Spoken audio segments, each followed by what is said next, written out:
और कुछ खबरें तिजारती दुनिया से। सरमायाकारों का एतमाद बहाल होने पर पाकिस्तान स्टॉक मार्केट में इंडेक्स 1,05,000 पॉइंट्स की सतह पर बहाल हो गया। कारोबारी हफ्ते के 5वें और आखिरी रोज स्टॉक एक्सचेंज में कारोबार के आगाज पर जबरदस्त तेजी देखने में आई है। 2000 से ज्यादा पॉइंट्स के इजाफे के साथ पाकिस्तान स्टॉक मार्केट में 100 इंडेक्स 1,05,996 पॉइंट्स की सतह पर पहुंच गया है।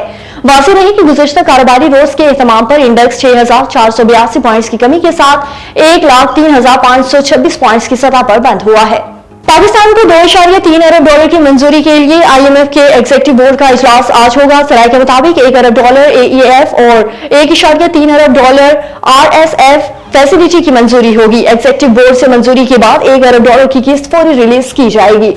RSF प्रोग्राम की रकम अप फ्रंट की बजाय मुख्तलिफ इकसाम में मौसूल होंगी। और स्टेट बैंक ऑफ पाकिस्तान की ज़ेर मुबादला जहाज में इजाफा हो रहा है। रिपोर्ट के मुताबिक एक हफ्ते में स्टेट बैंक के जहाज में $11 करोड़ 80 लाख का इजाफा हुआ। स्टेट मार्केट के जहाज बढ़कर $10 अरब 33 करोड़ 25 लाख हो गए हैं।